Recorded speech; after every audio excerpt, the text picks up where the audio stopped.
Hi guys, welcome to another video. Hope you're all keeping well. Well, I finally got to see it, the new remake of Salem's Lot. I watched it on Amazon Prime just last night, so I thought I'd just make a quick video to just give me thoughts on the movie and how it compares to the original starring David Soul.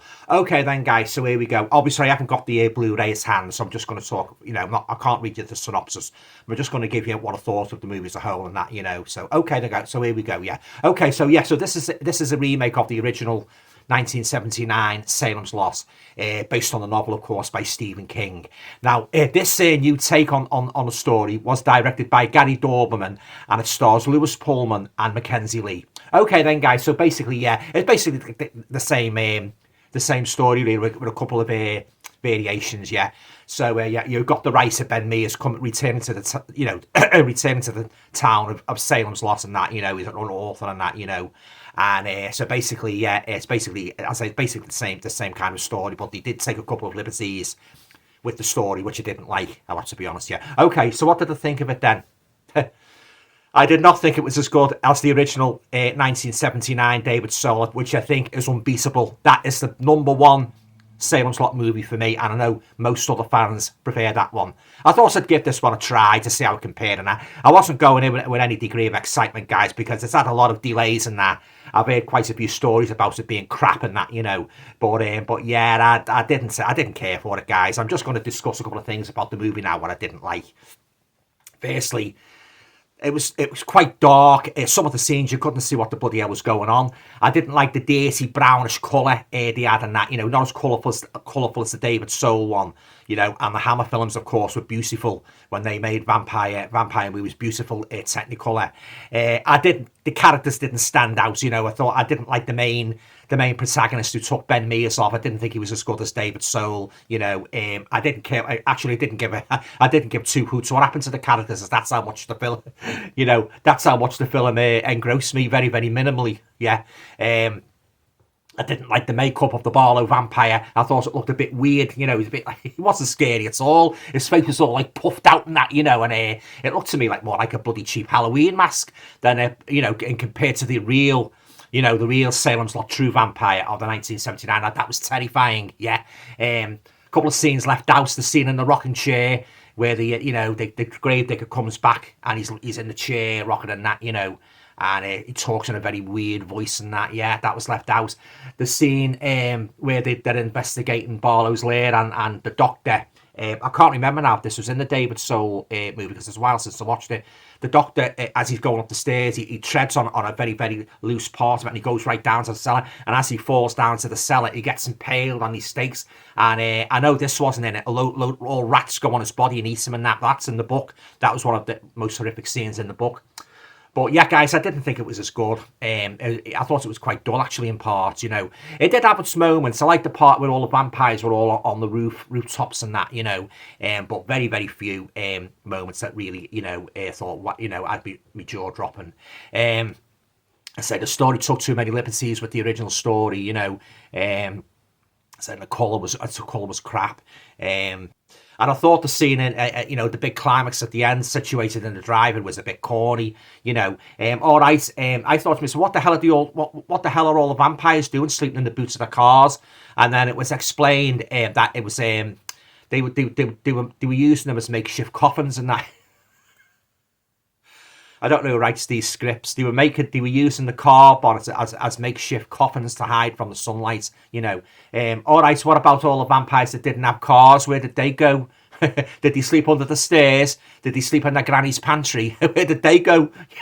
Oh my bloody hell! Oh, and that wasn't ridiculous enough, guys. That bloody main kid. Oh my God, he was annoying. It was like bloody Superboy. He didn't seem to be scared of anything. Nothing at all. He had no depth of character. It was just ridiculous. And an 11-year-old kid driving a bloody car around a bloody packed car park, I ask you.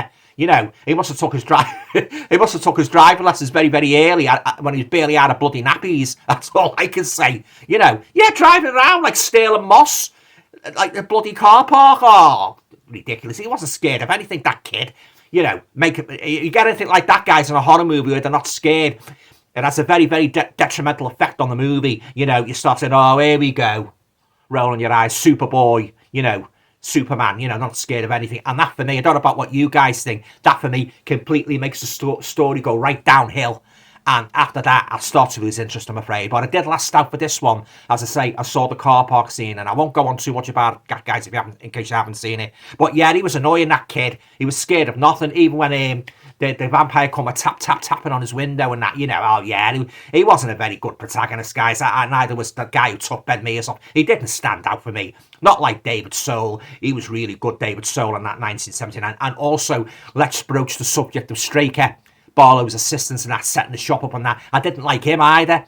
You hardly seen him, Oh, bloody stupid. Yeah, not as good as James Mason. James Mason had depth of character, and he was really good. He was as evil as Barlow, the ferocious vampire he was watching over. But this guy who took Straker off, he was drab as well. I didn't like him either. And I thought the notorious window scene was not in the least bit scary, not as scary as the original. There's just something about it that didn't scare, it didn't do anything for me, And what's all this bloody nonsense about vampires getting snatched up, like a bloody Looney Tunes cartoon? They're just, 1 minute to the other, woo, not the vampires, guys, so the victims, they're just snatched up by unseen hands, and not like a Bugs Bunny bloody cartoon. Oh, God. Oh. I had a feeling about this, guys. I thought, we'd get all the delays, and he bloody delayed it long enough, didn't he? Before they bloody released it onto the public, all delaying it, and then it went onto the cinema, then it went onto a home media, and now it's on Amazon Prime. Oh, I won't be adding this to my collection, guys. No way. I must admit, when I first started watching, I thought, it doesn't seem too bad, but then it got worse and worse and worse and worse. Oh, sorry, guys. Just the thought of it's making me drowsy. Yeah, but anyway, not a patch on the original David Soul, guys. I don't care what anybody says. That predominantly is the best movie. David Soul was fantastic as Ben Mears, as was all the cast. As I said, James Mason. And as I say, those bloody dark scenes all the time, you couldn't see what was going on, especially when the two guys were delivering in the bloody coffin into the to the house and that. It couldn't see what was going on. You didn't see much of Barlow either. When you did, he was laughable, to be honest with you. He was laughable.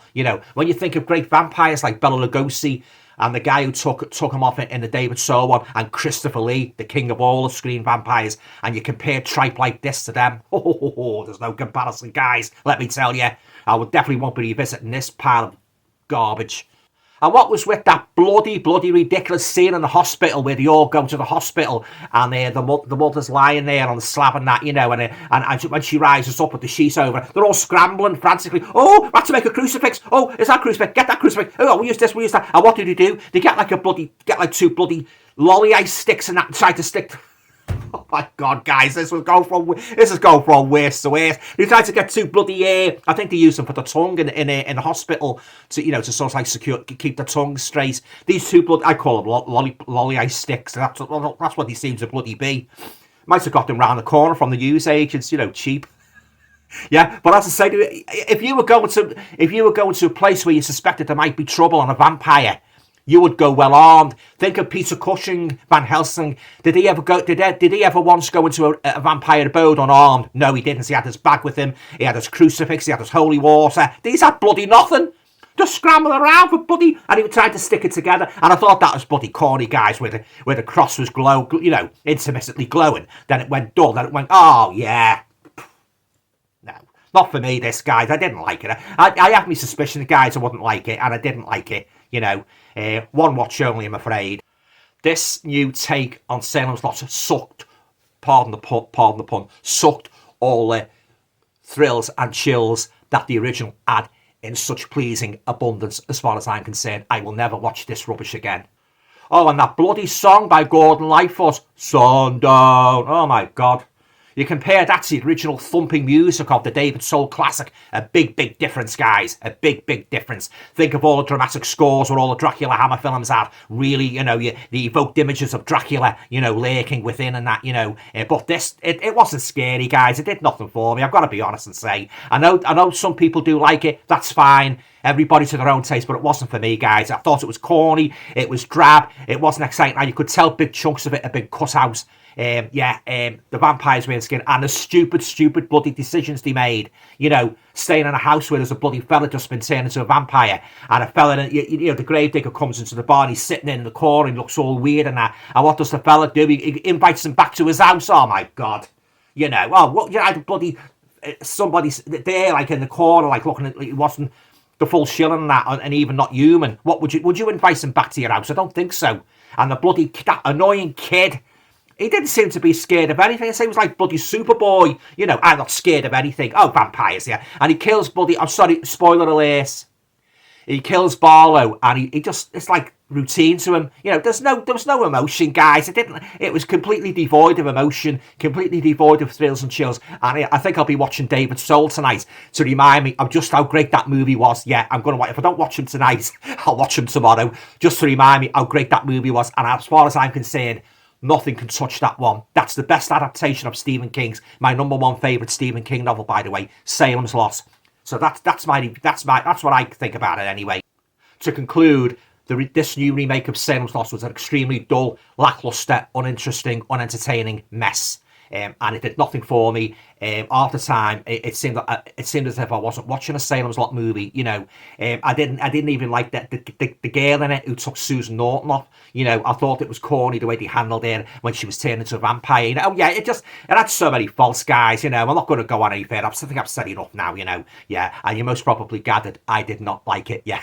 Okay then, guys, on to a rating now for this new take on Salem's Lot. I think I'll give it. I'll give it 4 points. Yeah. As I say, one or two scenes like were okay. The part where they were all on the roof and that, you know.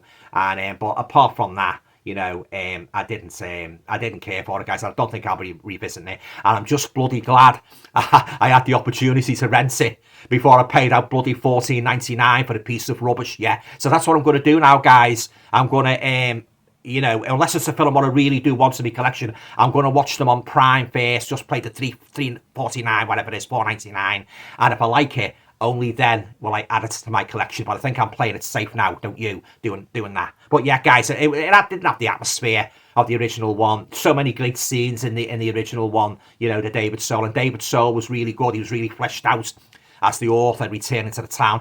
There was no mention of Hubby Marston as well. In the David Soul one, he reflects on Hubby Marston. He said he saw him hanging there by the neck. You know, there was none of that. He just saw the house like Psycho style and that, and they were all standing there looking at that.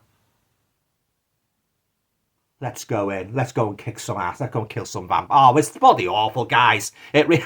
The more I'm talking about it, the more I'm bloody fuming. Yeah, all right, I'm going to leave it there now. But not a patch on the original, not a patch on the novel. And all in all, I was extremely disappointed with the new Salem's Lot. Okay then, guys, that's it.